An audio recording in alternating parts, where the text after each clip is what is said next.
Yo, YouTube, what's going on, man? Wars by Waters, JB Waters, Waters for short, back at you. I was actually thinking and I was sitting back for a little bit just to get out some context. Hope everybody doing good. And before we get started, make sure y'all like, follow, subscribe, show some love. This is for you, for us. And I think a lot of what this topic that I will be talking about today and what really brought me to YouTube today is the fact of how important what I feel like I'm delivering to the marketplace, what I feel like I'm putting out, the type of content I'm making is needed, especially for people of color, men of color. Like I said, a lot of what y'all are going to hear after this video is going to be pertaining to that topic in itself. So yeah, definitely like, follow, subscribe, let everybody know, man. Kill the comments. Start off small with the intent of growing big, changing lives every day with every interaction, with every connection. But anyway, let's get to it. I did want to mention, oh yeah, go check out that video that I did for Richest Man in Babylon, Books for Better Living. That's the segment we doing. Books for Better Living. That's the segment we are doing. And we're also doing more of an intimate vibe. Reading the book, reading through the book is called Books in Bed. Pretty much just me kicking the shits in the bed like I would normally do, reading a book before I go to sleep, but instead I'm doing it and reading it out loud for everybody on YouTube. So hopefully we can get some more following with that and get some more comments on areas I need to grow and how I make my videos for y'all better. So this is what we got going on as far as the segments. This is what I'm currently reading. My new book purchase. This book right here has been like, yo, yeah, this is fire. Straight up. Excuse me. This fire. The book real good. I will be doing Books for Better Living, how this book has affected my life, but you know, I haven't been ready yet, so it's gonna be a while before y'all hear me talk about this book, because I like to let books settle into my life and actually implement them and actually get them out to where I actually am doing something with them and actually feel like they affected my life in a positive way, as in a book that has made my life better. So y'all will hear about this one sometime. Don't know when, but yeah, definitely. But anyway, man. This video is let me push the brakes. I'm tripping hard. Hold on, I'll be back, y'all. I'm tripping hard. Do I got what I'm looking for? I'm bed tripping. I'll be back, y'all. Look at the laptop real quick. Alright, my bad. Had to step away for a second. You know what I'm saying? Stupid rough. It ain't polished. We just come in and we do what we do. That's it. Like, I'm gonna have to learn. I'm goofy too, man. So I just be wanting, like, I don't know. I feel like everybody be trying to be somebody that they're not.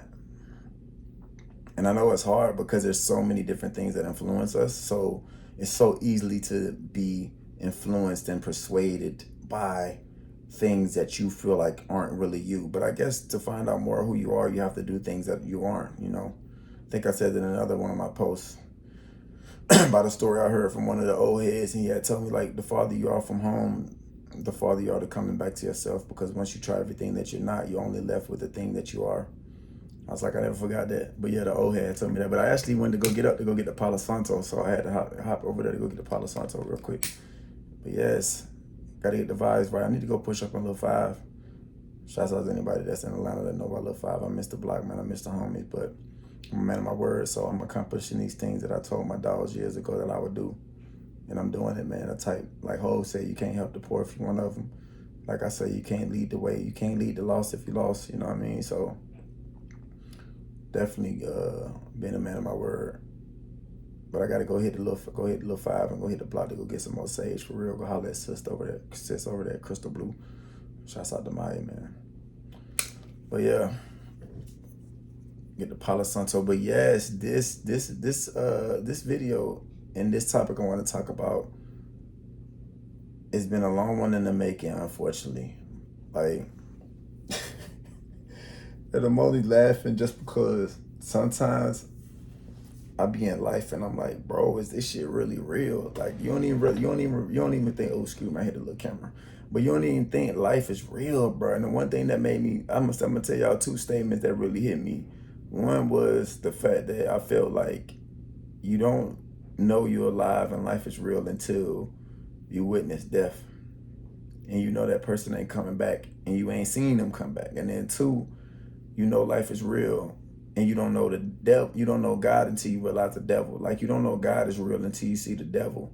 And I think a lot of times it's so hard for kids to understand religion and spirituality and why God and enlightenment and the spirituality and having a higher source and a higher being is so powerful, because you can't search and aim for the high if you don't know what the opposite of that is, because you're already just living in that, or you're blind to what really the opposite of it is. So a lot of times you don't know about how powerful God is and how powerful enlightenment is and how powerful the light is, and having all of these different levels of growth until you do the opposite of that and know the devil and know everything. So I say that to say, thinking about the things that I'm about to talk about is so fucking crazy, because I thought about it so many times, and every time it happens again and again, I'm like, damn, bro, I don't even want to say nothing about it.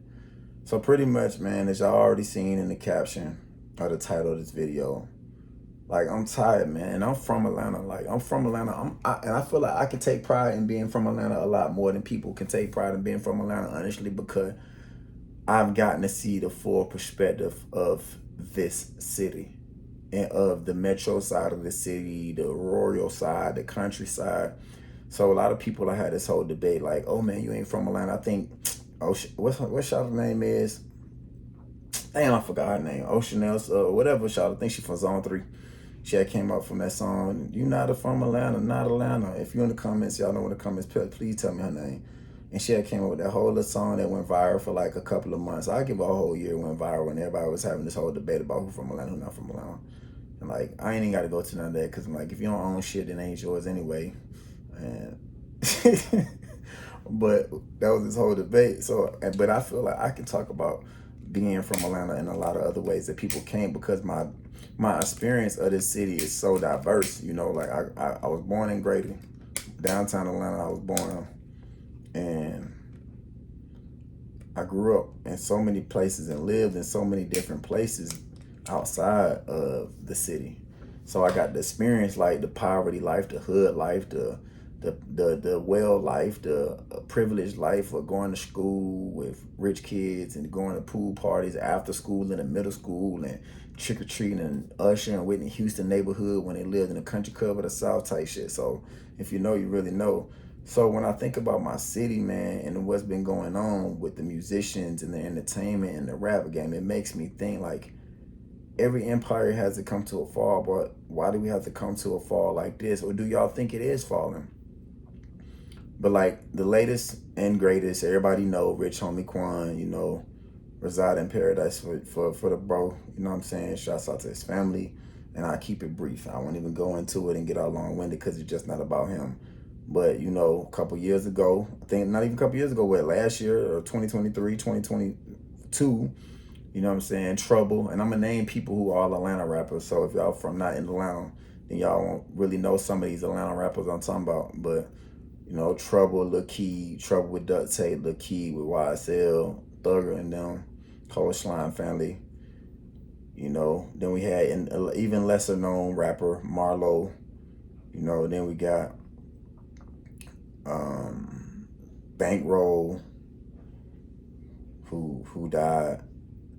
And it's like every year you hearing somebody else in the rap game in Atlanta dying, or somebody and then we got countless rappers in jail. We ain't even got to talk about all the rappers in jail, you know, just Atlanta rappers in general. But so many people, like within the last 4 or 5 years, probably since 2018, we ain't got to talk about all the rappers that have died. We can go on and say, you know, Pop Smoke and Nipsey and, you know, King Von, and we can name a lot of people, you know, but we talking about pertaining to Atlanta and just the narrative that's coming out of this city, and the fact that it's like, we had our run. We've had our run in this city for a long, long time when it comes to music, since L.A. Reid and Babyface created LaFace Records, and they came out here and put Outkast on and put TLC on, and Pebbles was with them, and they had they blew up, and all of them DJs that came out, and, you know, DJ Toon and who else I can think about, DJ what they call him, Mr. College Park, and all of those people, Jazzy Faye, Jermaine Dupri, all of those people from the city that came out and really, really paved the way and really paved the way for what we do as far as R&B, but as far as rap.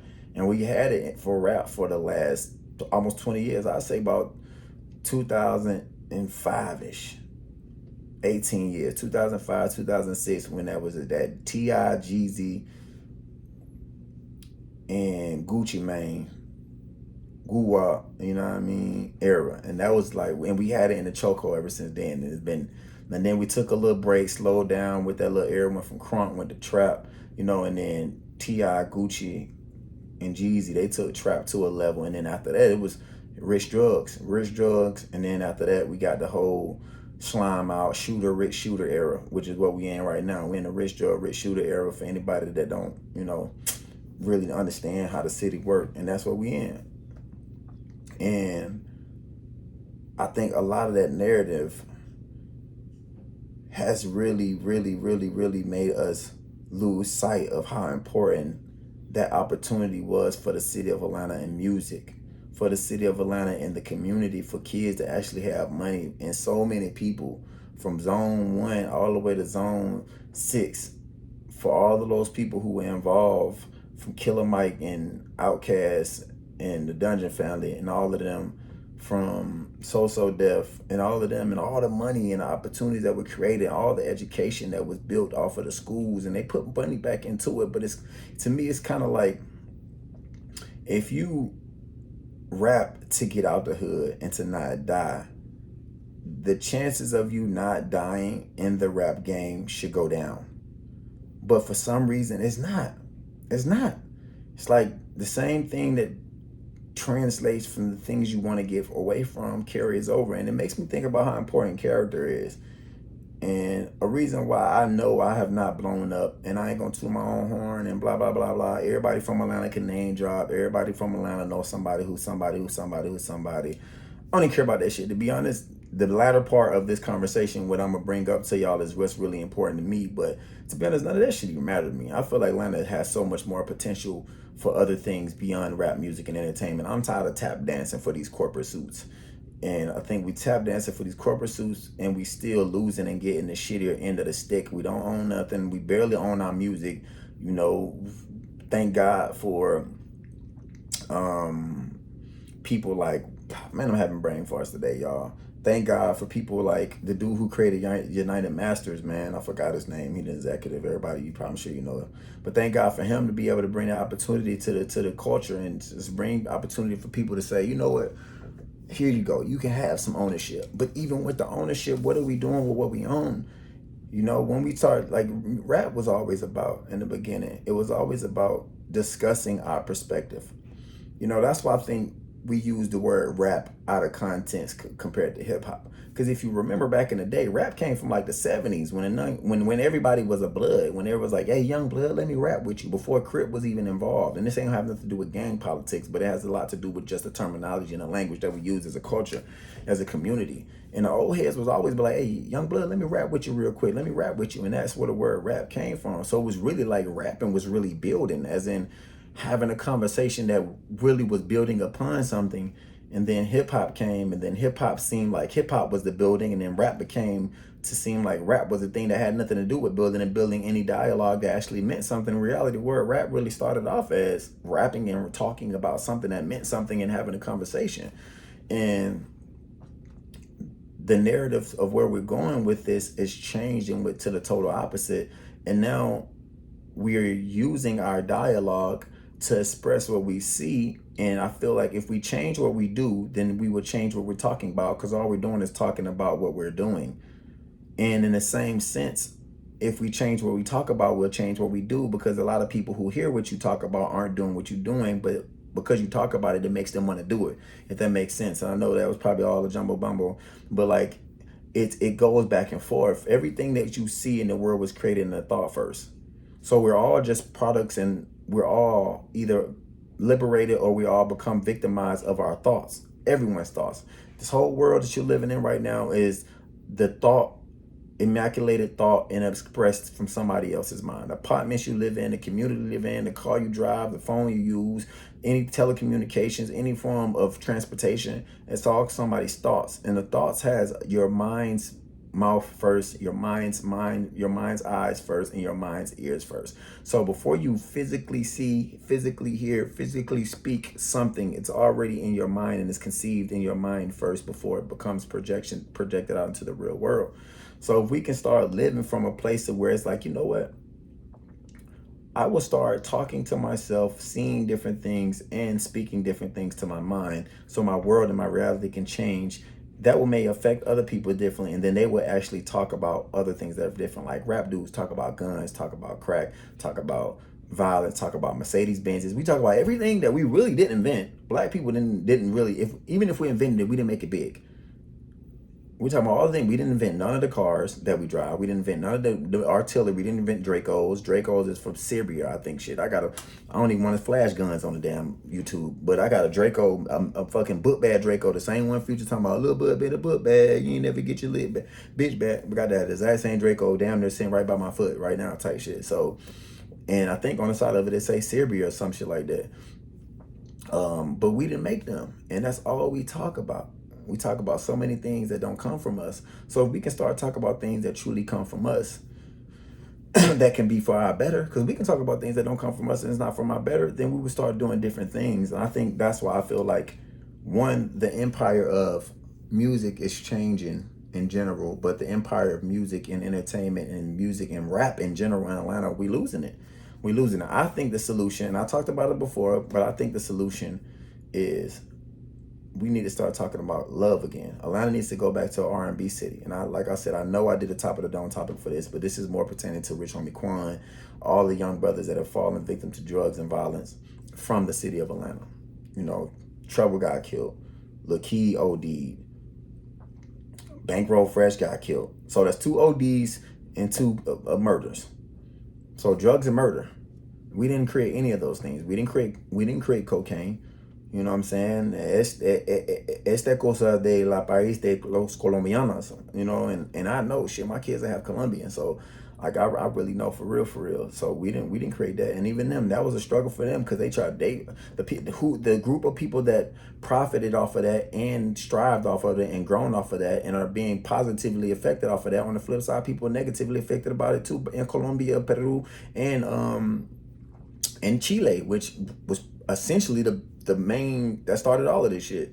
But they still had bad effects of it, and it affected their country negatively and they placed negatively. But then it came to us, and we live and die by that shit. Literally live and die by it. Mercedes Benzes, Lamborghinis, and that's Germany, Italy, all the clothes, Dior, Balenciaga, that's France. So we got Colombia, France, Germany, Italy. Black folks, the only ones who really can't go back and make some steps and go backwards and say, you know what? This is where I'm from, and I have this to be able to say that this is connected to who I am to help me know who I am moving forward. Everybody can trace their shit back easily, pretty much, and be like, oh, I got Germans where we own. Germany got T-Mobile. Shit, if you look at headquarters of T-Mobile, Germany, my nigga.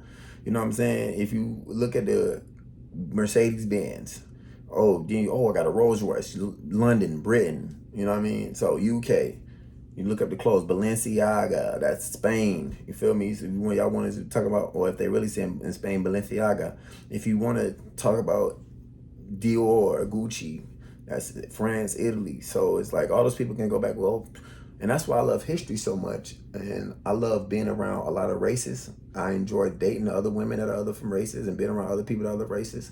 Because what it does is it helps me empower myself, because you can tell where a person in confidence come from. It doesn't come from their present self. A person's confidence always comes from their past. The confidence is not a thing of the present. Confidence is not a thing of the present. Confidence is a thing of the past, because what makes us feel confident right now is the validation that we get from the things that we achieved in the past. Whether we achieved it or whether our ancestors achieved it, our confidence comes from the validation that we get from the things that we did before. A dude come on a basketball court, he gonna be confident because he knows, shit, I was killing it the last time I was hooping. I've been killing it in the game for 3, 4, 5 years.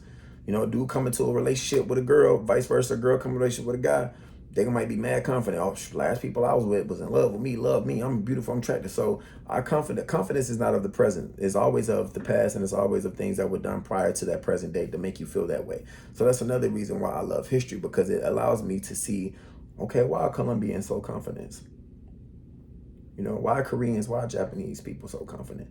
Black people, we really don't have no true thing to say why we confident, beyond the fact that we have inside of us a deep connection and understanding with our true root selves, even if we can't draw the line back to it. And each point of the line say, well, during this point in time we did this, during this point in time we did this, and it's easy, and you can connect to it right now, the exact same way that you can go back and be like, well, the Germans found this one person found this chemical compound, and it made this, and he found this atom and put it on a periodic table, and then the Germans, they end up creating this, and they created this part of the Mercedes-Benz company, and then the Germans came back and they created this component for a tank that was used during the wars. And it's like all these things, and for us, we can, but the accessibility to be able to trace that back to us is so broken and so diluted that it's hard to even get any power or any substance from it to say, well, this is why I am the way I am, besides the natural fact of us being, something in us knows that we are the shit.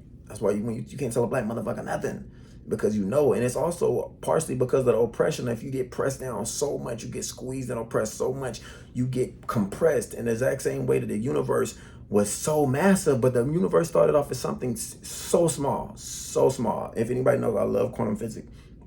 And the universe started off as something so small, but it was so fucking hot. And if you know anything about quantum physics and thermodynamics and entropy, then you understand what I'm talking about. But if not, then look it up. But the universe was so small, and it was so dense, and it was so heavy, it was so massive. They don't even use weight, they use mass, because it's different. It's a different calibration. Excuse me. Got a little pit looking kind of a little ratchet, but it's all good. But it was so massive, and I feel like that's how we are. We've been so pressed for so long that who we are, it's massive, even if it's not expansive, and we haven't been everywhere and done everything, and it's grown to our fullest capabilities, that when we are expressed out into the world, it's expressed as a strong energy. And I think that's why we are the way we are, even if we can't really point and pinpoint every part of timeline of history and say we did this and did this. And we have this big, huge gap of 400 years as Black American people to say it was mostly slavery, but before that, then what? And then everybody was spread out so far. I feel that same way about us and all of the Latin American people, especially if they have that combination of African and indigenous, Aboriginal, and then of course the colony and colonizers of Spaniards. So to me, for us to be able to understand the importance of that in our dialogue, to say, well, when we do something different, we will start saying something different. And in the rap game, ain't nobody doing nothing different. Why do you think all the rap dudes done by the same thing? All the rap dudes done by the same thing. Like, brothers, it is okay. Black man, it is okay to die old. It is okay to die old. And I want y'all to understand that. Black man, it is okay to die old. And like, no matter what, I want y'all to understand how powerful it is to be able to see who you are and realize that who you are is who you are, even outside of all the influences that you think describe and make you you and who you relate to. And I think that's a lot of times people are afraid to step away. I feel like Atlanta has so much potential. Like, do you not know that Coca-Cola is one of the most popular, and it's not us, it's not Black people. Coca-Cola, we didn't create Coca-Cola. It was John Pemberton, I think. I know his last name was Pemberton for sure. I think his first name is John.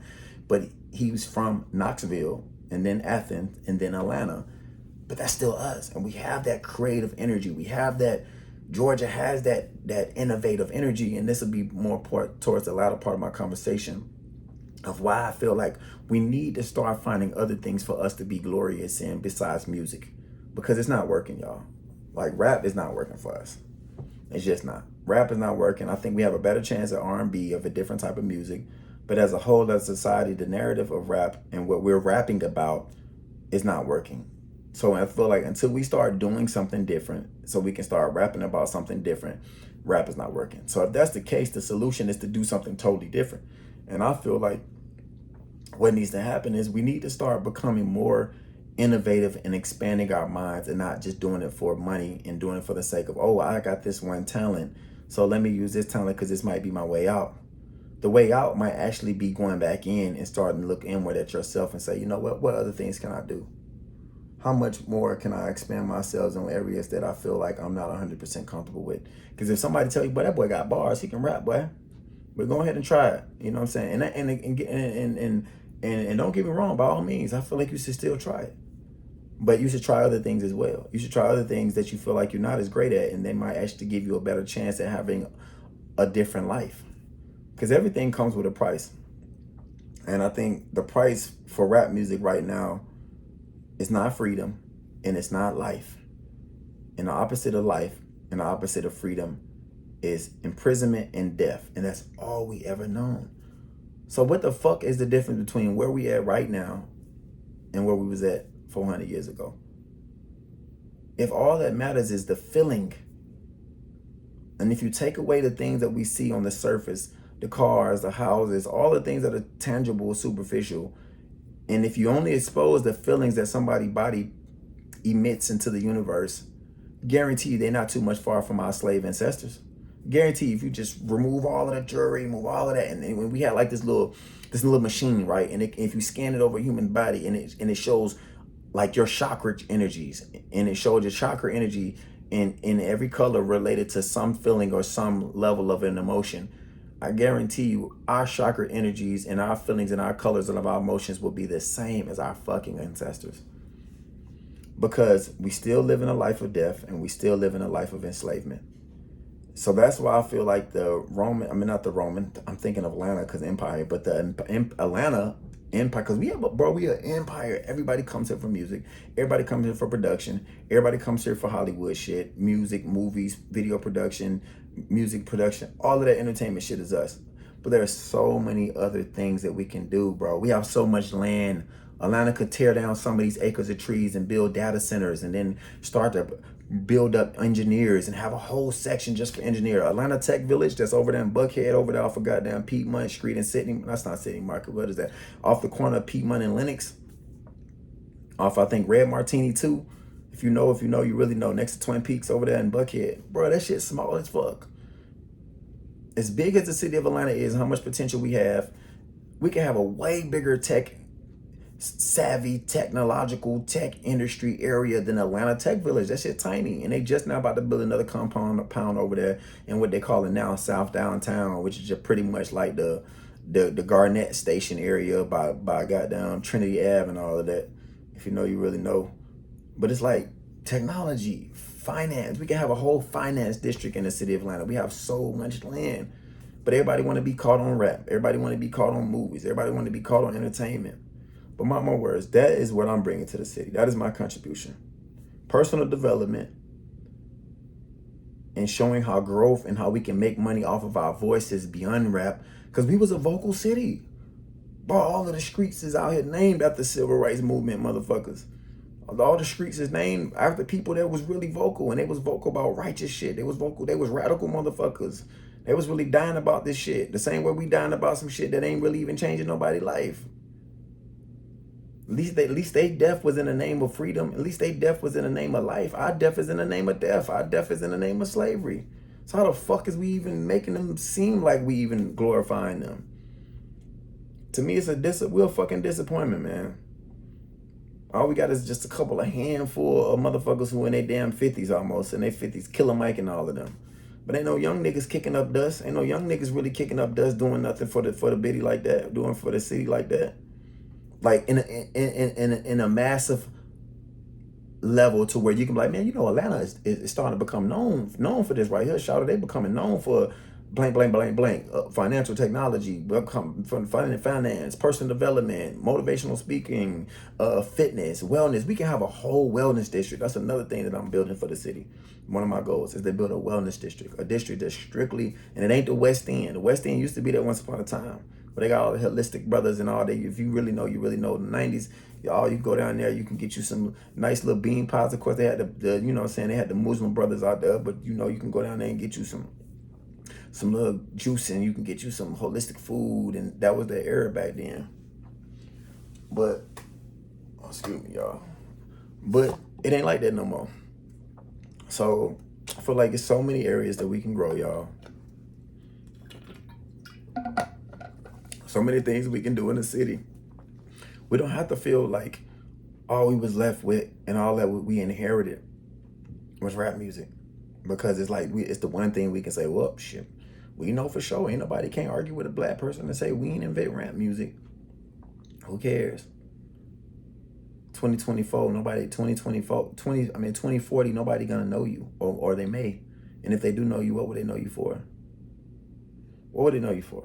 What will matter to you? What will matter to you now that you think it matters that much that it will matter to them and it changed the world? And the world could be just your neighborhood. Don't get me wrong, the world ain't got to be all 8.5 billion of us. The world can just be your world. To a 6-year-old, the world is their world, and it's their little 2nd grade class. Oh, how old you is in 6th grade? Around now. I got my kids 13 and 10 now. You know, so for my daughter, 7th grade, 13 years old. 8th grade, 13 years old. That's her world. You know what I'm saying? And she a little city kid. Not as much as I was, but you know what I'm saying? She a city kid. So she know about being from Atlanta, and it's way different now. Cause when I was growing up in Atlanta, if it was rare that if you was from the west side, you weren't going to the east side. You know what I'm saying? If you from the east side, you weren't going to the west side. I was blessed. I was born in the best of both worlds. My mom was born in the west side. My daddy was born in the east side. So I was able to grow up on both sides. So I was able to see that. So I say that to say, man, like, I don't know where the city of Atlanta is going with rap. I don't know what rapper gonna die next. But we need to understand the importance of not being afraid to change our lives and not being afraid to say, you know what, there's opportunity here even if there's no one there yet. Because everything started in somebody's mind, and it started with the faith to believe that this thing can become something even if nobody else believes it. Even if nobody else has the same convictions. Once upon a time, before there was 1 million there was one. Once upon a time, before there was 100,000 there was one. And that's all it takes, y'all. So rest in peace, Rich Homie Quan, all of the Keed, Trouble, Marlo, Bankroll, Fresh. I'm sure I'm missing some other rappers. I'm sure I'm missing some more from Atlanta. It's like that's the one thing we don't want to get used to. We don't want to get used to death in the form of it being at an early age. Black people we are too used to death in our youths. Black people are too used to death in our youths. Black man, it is okay to die old. I'll say it again. Black people are too used to death in our youth. And black men, it is okay to die old.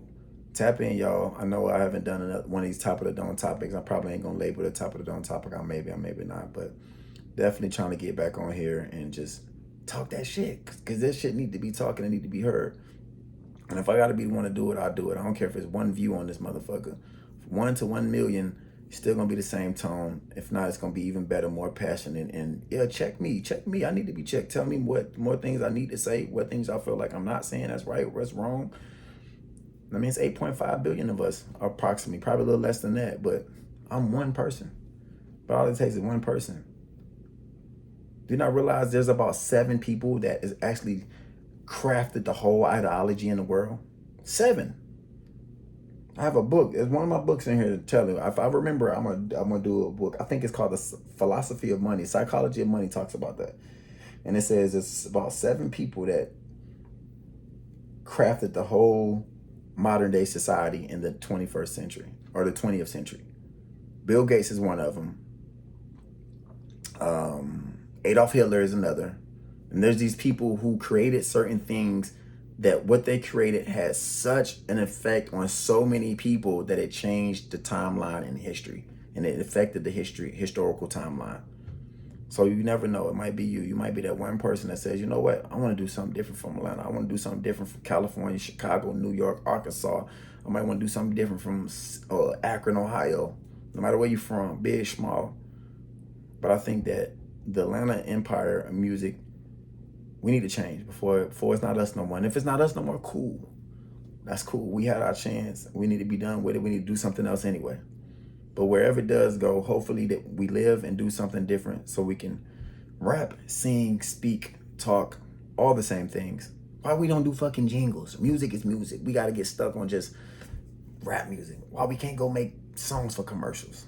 It's like, your words are your words. That's the reason why I'm JB Waters, Words by Waters, on my handles for Instagram and everything else, SoundCloud as well. So Words by Waters, WORDSBYWATERS. Tap in on Instagram. I don't be there, I don't be on there as much, but tap in. I got plenty of content on there that could just, it was intended to change lives, and hopefully it does. But yeah, y'all, appreciate you. I will be coming up probably tomorrow, later this week, and doing another book in bed, and getting another book that can talk about changing my life. And since I mentioned today, it's probably gonna be The Philosophy of Money. But one love. Appreciate y'all. Stay well, be conscious, and remember to write your world into existence.